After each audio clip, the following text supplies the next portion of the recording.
look at a bear the way they do, and say, okay, this is something I should be concerned about because they'll see a bear grazing alongside a road and they'll get out of their car and the bear will start doing some behavior that should make them back off or do something, but they just are oblivious to it. And I mean, even when I first started working on bears on my master's up on the slope, one time we were watching a bear that was laying down on a talus slope below us, and the bear got up, saw us, and started walking up toward us, and it was slobbering, drooling.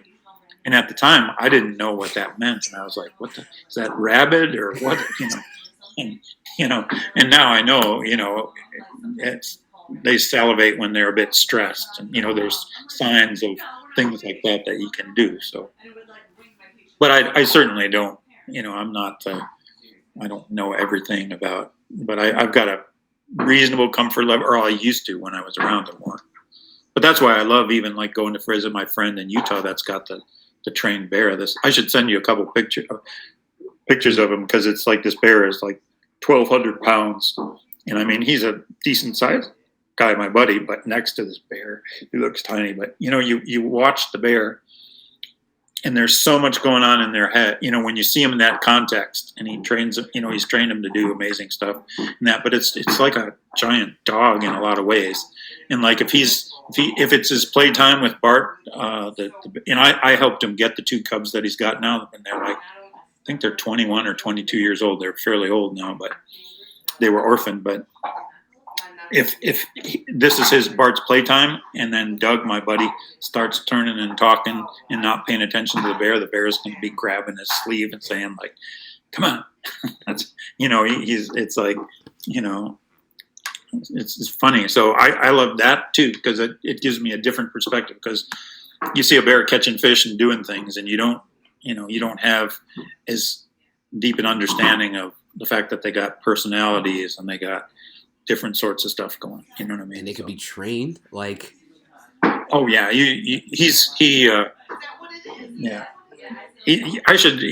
There's things if you look on. There's some YouTube videos too that show him like bloopers. It's the organization is called Vital Ground, but it's Doug Seuss's name, Seus, and Bart, and you see Bart. You know the guy who trains Bart? Yeah. Well, there's 2 Bart. There's been 2 Barts. There was the original Bart, okay, which was years ago, and I just saw him at the end of his life. But then Doug told me if you find out about any cubs that are available, so I helped him get Bart. There's 2, Bart and Honeybump are the 2 siblings that were orphaned that I helped him get. So little Bart is the one that's trained now, that's around now. But like I said, he's 20, probably 20, 21. And is Bart a grizzly or is he a brown bear? Or?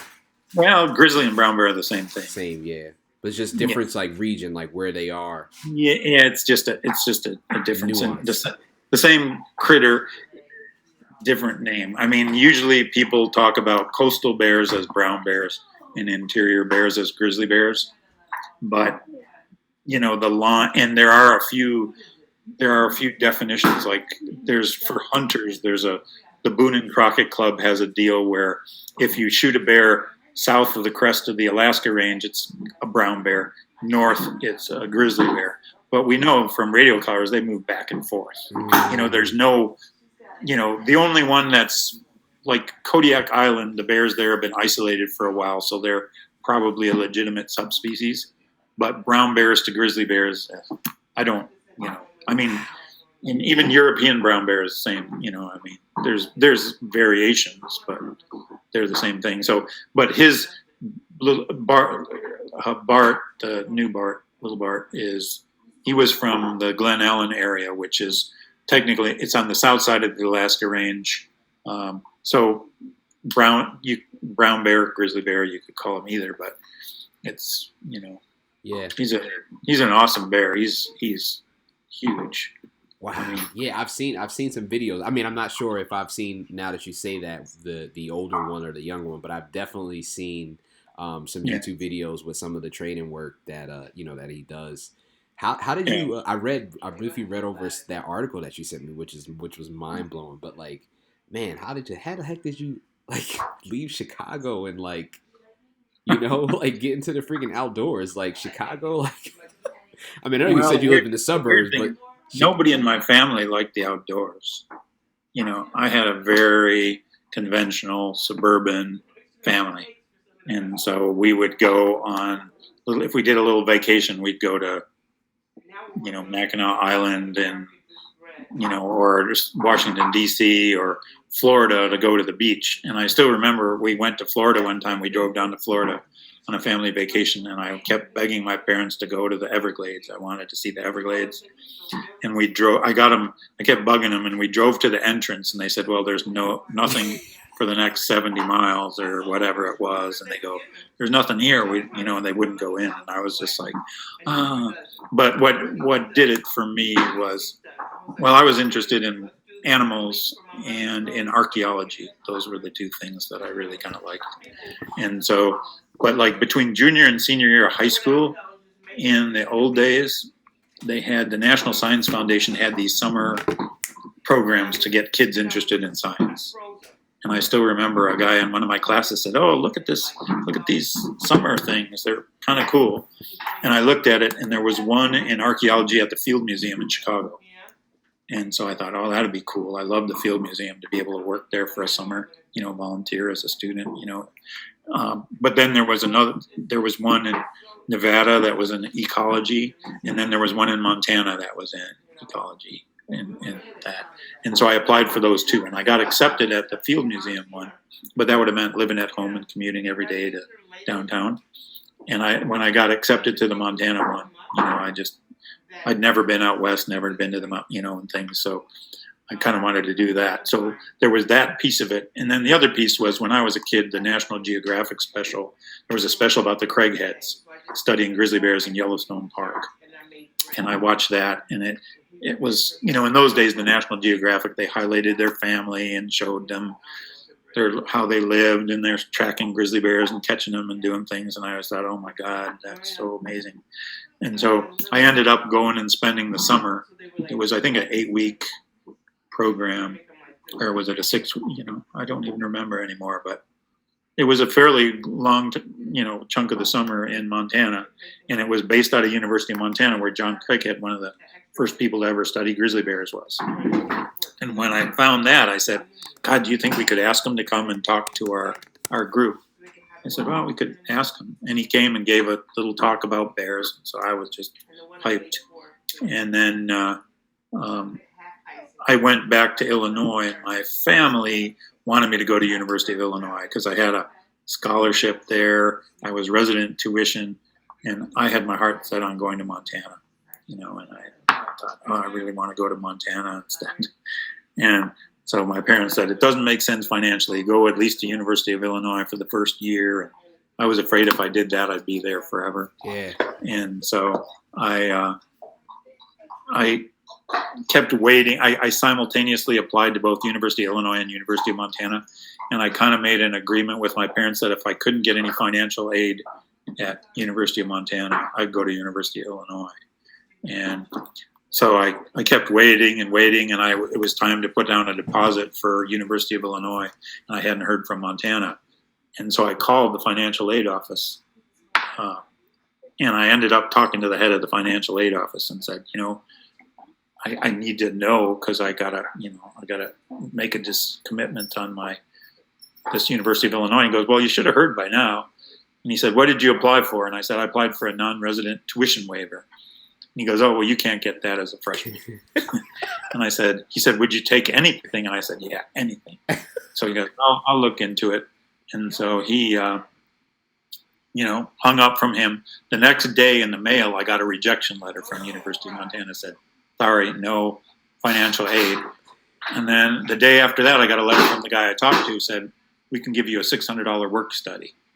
So if I hadn't called, if I had waited one more day and not called, then I would have, so it ended up really good. So I got a work study. And then the other thing that was ridiculous, it's kind of like, I don't believe in fate, but I kind of do.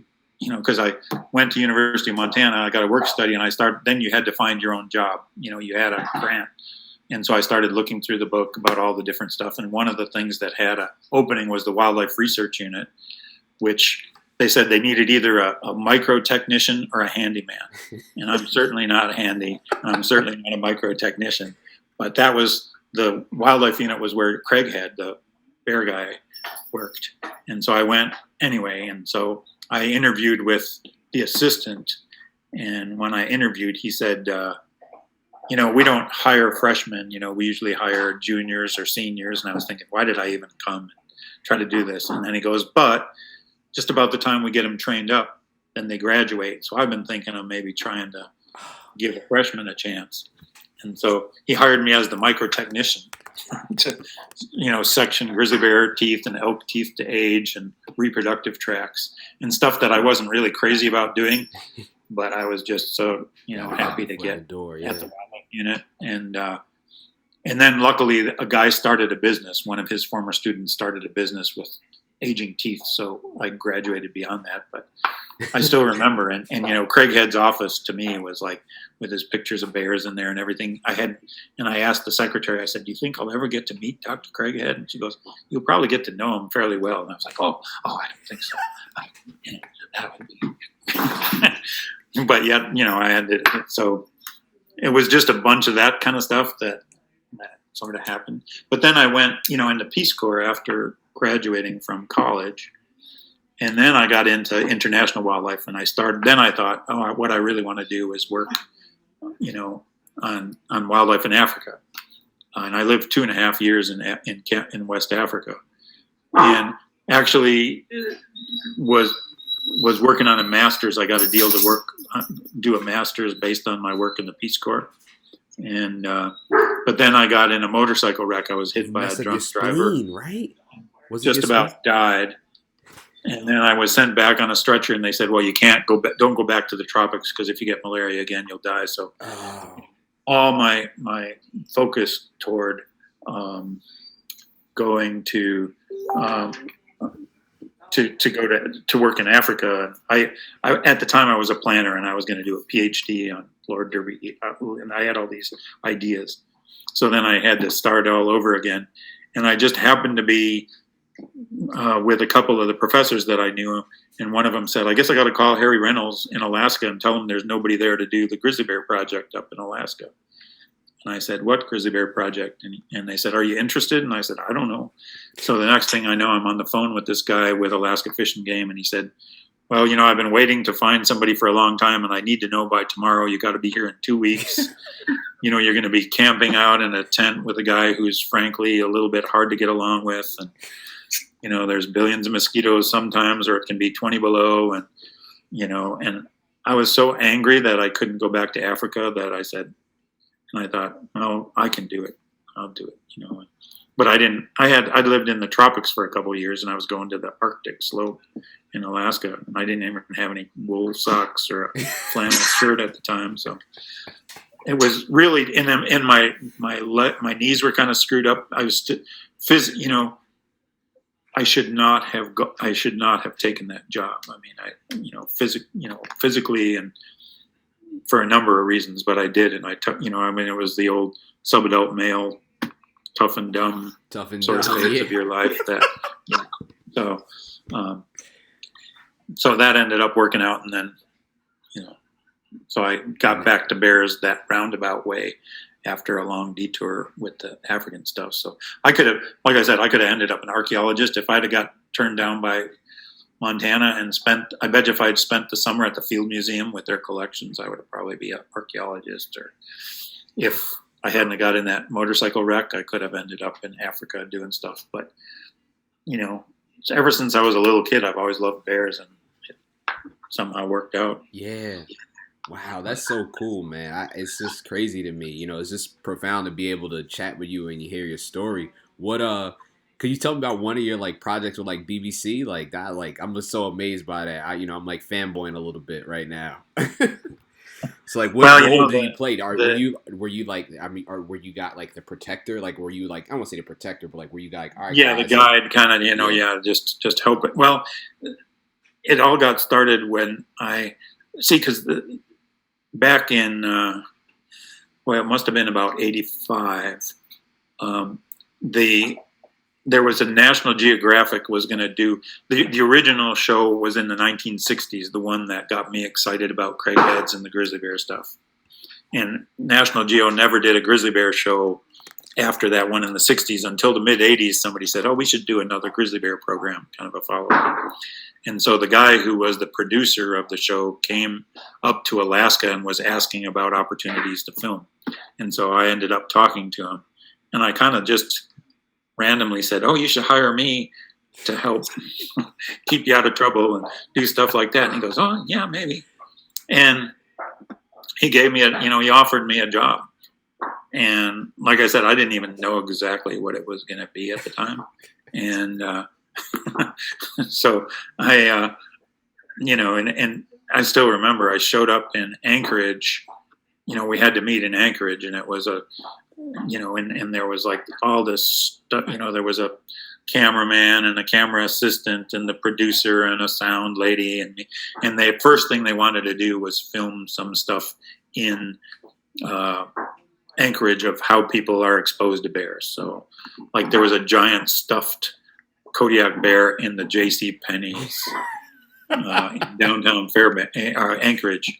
And so we went in there to film and had set up all this stuff. And the camera guy didn't like me very much because he had hoped to hire his girlfriend as an assistant on the project. And Ted, the producer, hired me instead. So coming into it, he was a little bit, yeah. But so we were in the J.C. Penney's, and he'd go get me a cube tap out of the grip case. And I'm like, I don't fucking know what that is.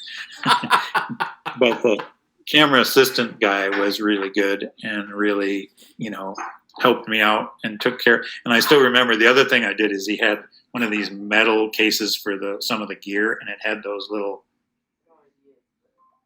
things that open and close when you open the top of it. And when I tried to close it, I bent one, and so it wouldn't close. And so Josh, the assistant guy, who was the nice guy, came and just broke off the one side and closed it and didn't say anything, stuck it in his pocket. But like I said, I was thinking, I'm going to be helping when we're out around bears, which eventually we did. But I mean, that first part of like doing stuff in Anchorage, I was like, what am I doing? This was a mistake. I don't know what the hell I'm doing. But it all worked out. But that was the first time I went to McNeil. Because, the bottom line is when I was working in Fairbanks, the cost for me when I wasn't making very much money to go to McNeil was a lot of money. And so I thought, well, McNeil or saving up to go someplace warm in the wintertime, So I always thought, I've seen plenty of pictures of bears with fish in them. I don't care. And so for the Nat Geo, we went to both Brooks Camp and then to McNeil. And once I got there, I thought, oh my God, this is so amazing. I can't believe I was such a stupid snob about this stuff. So then since after that time, I tried to get back every chance I could. But so we went to Brooks Camp, we went to there, and then because I had done the National Geographic thing, then a couple of years later, the BBC wanted to do a shoot, and part of it was at McNeil. And so I don't remember who suggested, if Fish and Game suggested they hire me, or if they heard through somehow I got asked to help with them. So I did. And, and that I've probably worked on 6 or 7, maybe a couple, at least different films, a number with BBC and some with Discovery Channel, that Nat Geo one and things. So, and I really liked those because I didn't have to take notes. I didn't have to, I could just enjoy things. But the last one was, got a few years ago, it was called the Great Bear Stakeout or something like that, but it was in the fall and it was still really, really cool. We were based on a boat and, would go ashore periodically. So So when But yeah, your go approach ahead. like for like McNeil bears, right, which like are like I won't say accustomed to people, but like they're used, they habituated, I guess the term is, Yeah, versus like these other bears where you say you have the boat, and I'm guessing this is the boat where you like move around and you dock and not dock, but you park the boat and then you come off. Like, is your approach different, or you just go kind of like look at it in like the same theory of like I'm just gonna behave or react to what the bears do. You know what I mean? Like, is it more? I don't want to say more yeah. scary or If it's for filming projects, most of the filming is done in places where the bears are pretty chill. And in general, if bears are well fed and they're used to people, you know, it's not a big deal usually. So, but if you're in other situations where you're hiking in, remote places and doing things, it's, but we had, I mean, I worked for 10 years up around Prudhoe Bay where there's a big oil fields in northern Alaska. And there the problem was grizzly bears were getting into garbage. And so we were trying to do stuff to resolve this problem with bears. But it was the same kind of thing. And everybody says, oh, these northern grizzly bears are more dangerous than the coastal ones. But they were fat because they had access to all this garbage. They were used to humans and things, and very, very similar behaviors that you would see at McNeil, So, yeah, what they do makes sense, And, probably the toughest situation is a hungry bear that's like, I mean, if a bear doesn't have enough fat reserves to keep it through hibernation and it's, in the fall or out in the wintertime and it's desperate to eat something, that's not a good situation, in any case. But, if, food shortage years, they take more chances but usually it's the bears that get, they're not usually out taking out people. They're usually just coming around people trying to scrounge crops or garbage or kill livestock or do stuff, and the bears usually get killed when there's that conflict. Yeah. Wow. Were you? This is another fan question. Where were you in your professional career when? I mean, and I've watched this story 100 times before I went to McNeil. I can't even think of his name at the moment. It's fleeting. The guy Treadwell. Did you ever cross paths with him? Like what? I mean, where were you? I had this. You'll like this story because since now my lifestyle. I had a friend, Larry's wife, Colleen Matt, worked on bears and stuff at Camp I too, and Larry and Colleen knew Treadwell kind of, and Colleen thought Treadwell was gay. Yeah. And so when she was first getting to know him, she goes, "There's a guy working on bears in Katmai, and I think he's gay." So she invited me over to dinner. So I had dinner with Timmy Treadwell at Mary and Colleen's house. Larry was out in the field, but so yes, I actually had kind of a half-assed. It wasn't really a date kind of a thing, but it was somebody maybe thinking that we had something else in common besides bears. But so I had dinner with him. That's my only interaction with him was that one evening, and I actually had to write an obit or a thing for him for the International Bear News, and I mean, I think he became a victim of his own bullshit, to a degree. But he did camp out for 13 seasons, and he wasn't a great outdoorsman. I mean, I got to give him credit for some of that stuff. He could have coasted after like 5 years, but he kept going back. But he could have also prevented that. It was his arrogance, I think, that killed him. And it's one thing doing something if you're out there by yourself and doing stupid things, but when he had like that girl with him that trusted him, he should have had a little electric fence set up around his camp. He should have camped in it. You know what I mean? Yeah, like an open I think space. You have a higher level of safety.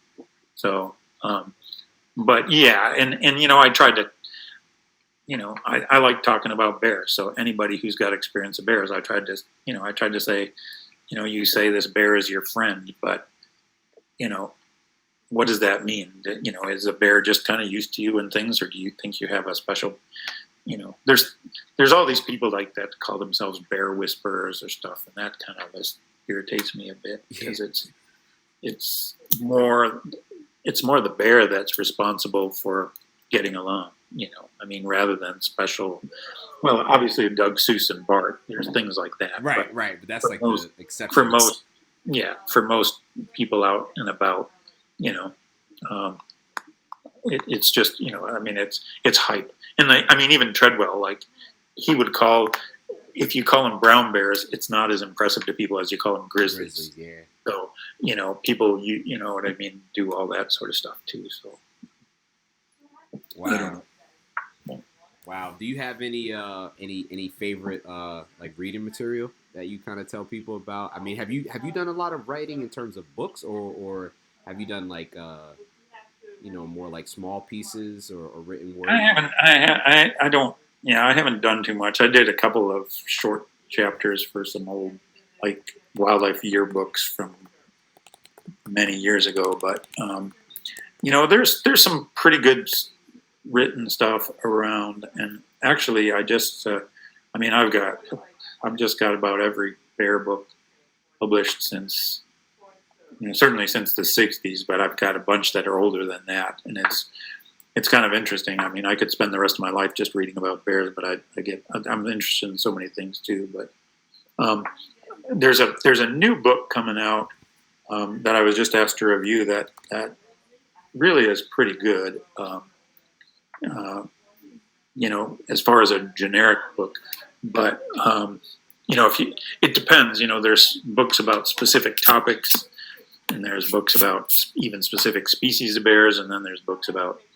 I try to cover a bunch of different stuff about so it depends a little bit on what kind of stuff you're interested in. But I'm trying to, there's so much been written. There's historical books about bears, how they were killed off. There's books about, attempts made now to try to get along. There's, did you read the one, the Larry, the kind of the biography of Larry, the recent one that was done? Yeah, I read that one before I went to McNeil. Yeah. But I would almost think this new book that's coming out, I don't know when it's supposed to be released, but Wayne Lynch is the guy who did it, and I think it's going to probably come out at some point. But that one, I was pretty impressed with that. I thought that was a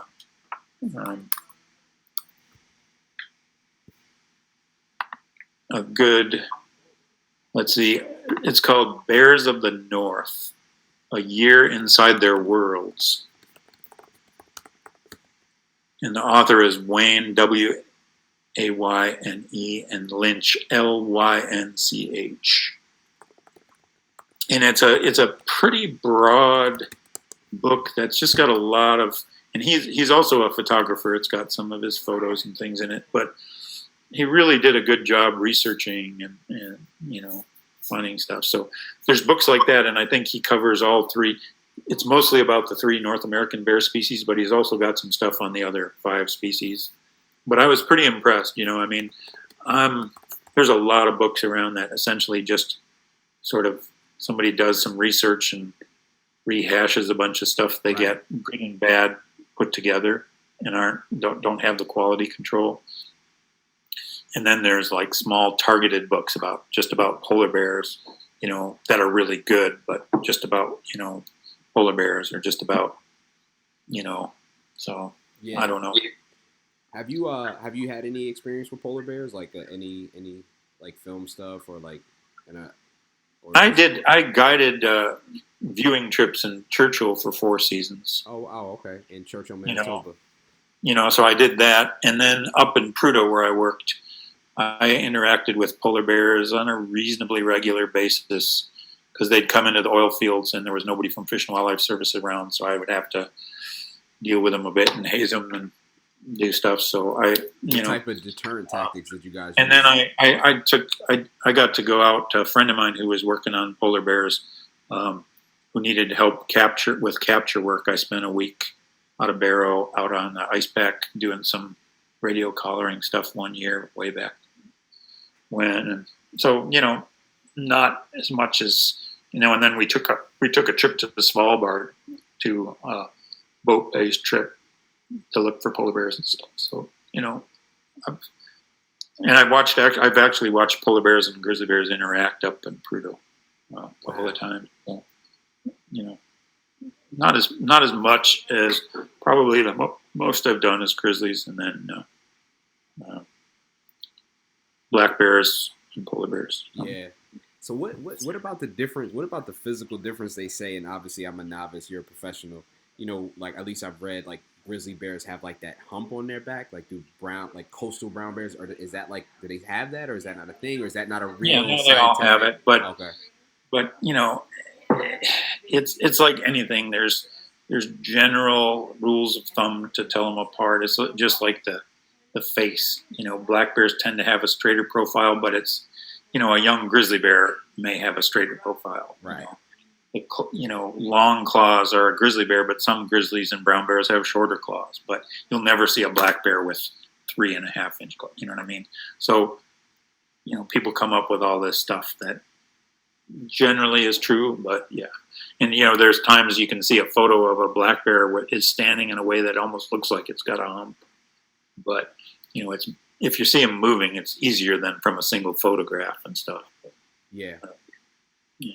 So like when COVID not is over, but when COVID is addressed and it's like life is different, like how do you get, as someone who's retired, like how do you get your bear fix? Is it just like doing stuff in Alaska and like just being outside and, bumping into the occasional bear, or you still like taking trips? I will probably, it depends a little bit. I've kind of, a good place to go is in the fall to Brooks Camp in Katmai.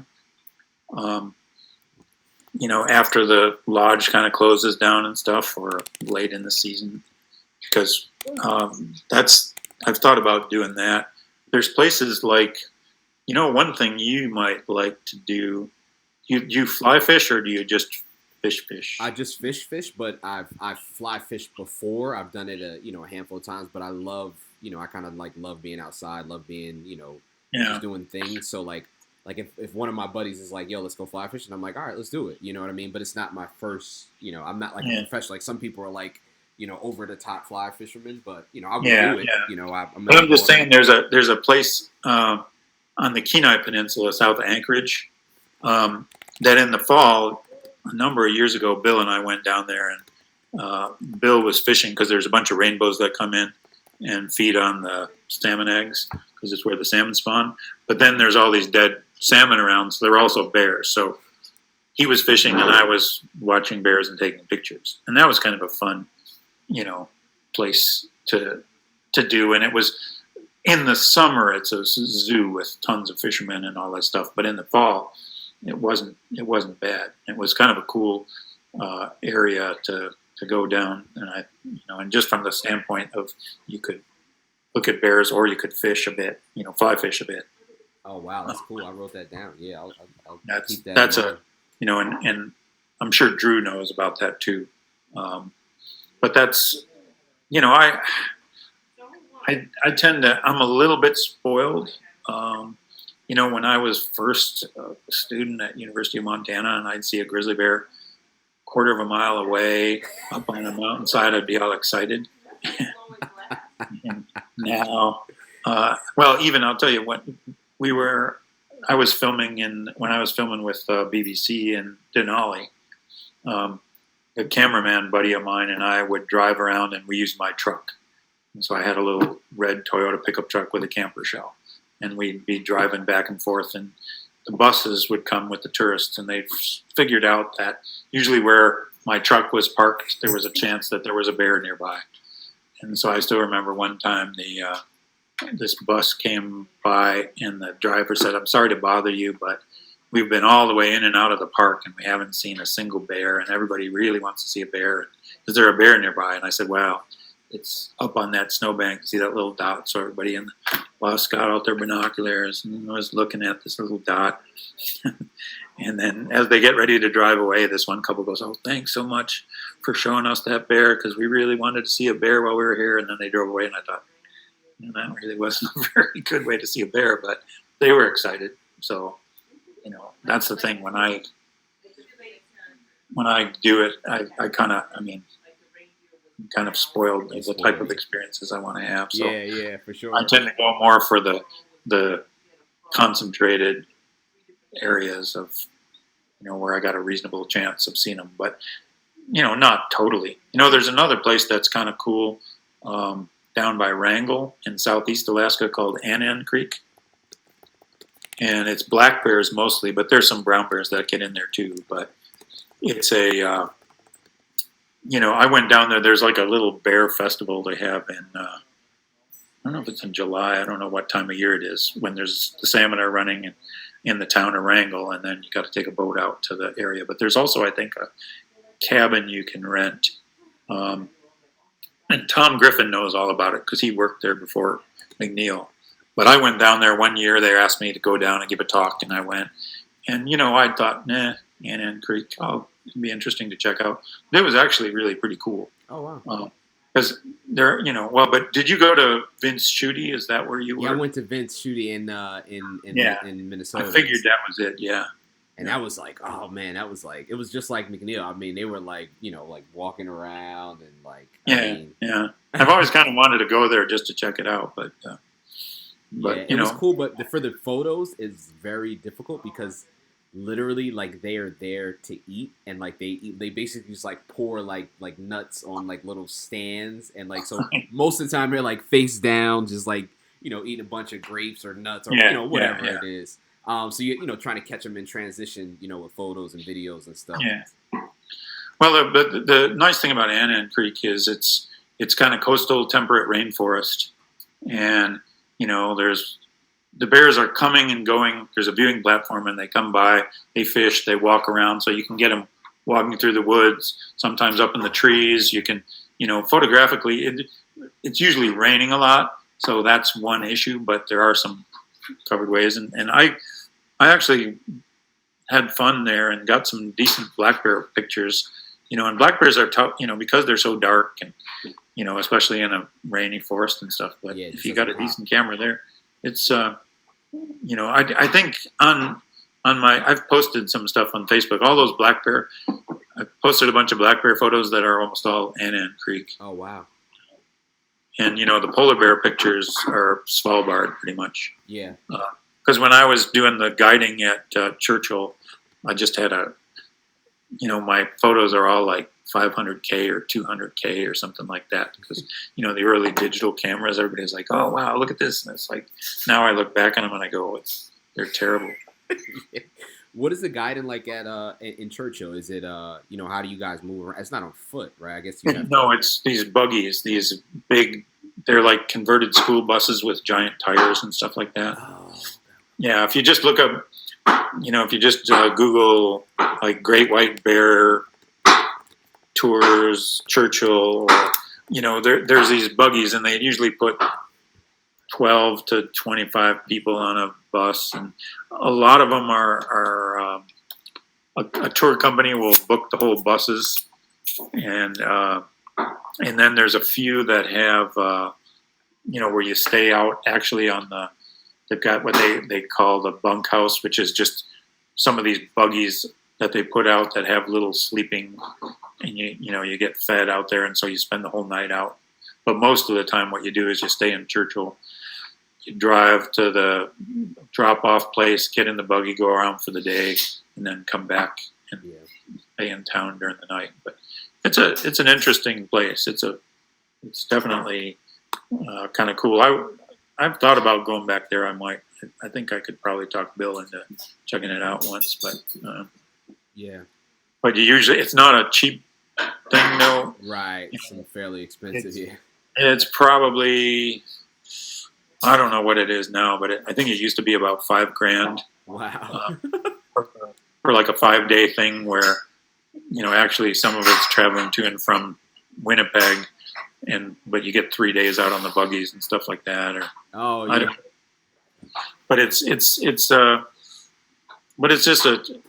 it's not an easy place to get to, but it's in general, and the thing to do is if you ever decide to do that, is there's two two things to keep in mind is if you go too early before the snow is there and the bears are more spread out and not doing anything, it's not very good. And if you go too late and the bay freezes up, the bears leave. So there's a sweet spot in there where the bears all move toward the coast and are getting ready, but it isn't quite frozen up enough. And it used to be around Halloween, but now I think it's moved with the warming sorts of things. I think it's probably around the end of the first week in November or something. Oh, wow. That's okay.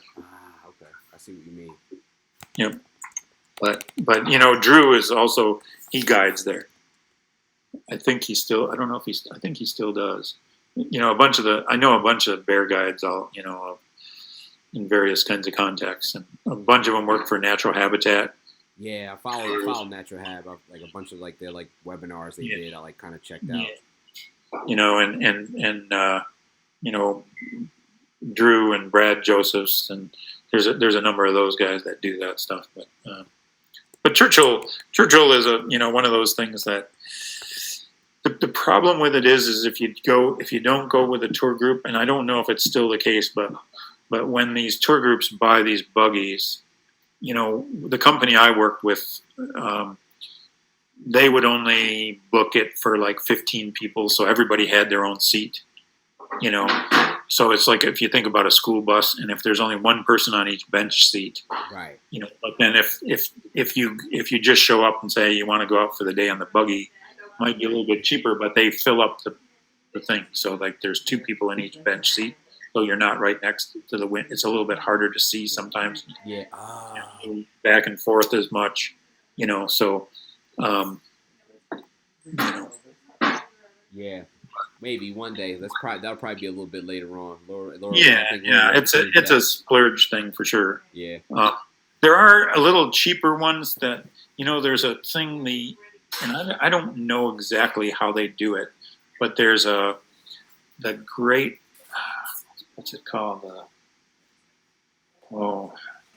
There was a guy, Chuck Jonkel, out of Montana, who used to take groups up there to the Churchill Northern Studies Center, and his thing, the Great Bear Foundation. I think it's the Great Bear Foundation. I think they try to do little cheaper trips, and they take the train up. You can, the higher end trips you fly up from Winnipeg. The other ones, people will take the train up. Or I think it's running again. For a while, it was washed out, but I would look into them too, see what they do. But I don't know that they actually go out on the buggies. I think they go around, on the road system in just a regular school bus. But okay. I can't speak to what their deal is, but it's a tough, it's a tough sort of situation. Yeah, but it's really see polar bears is just not easy. Right. Right.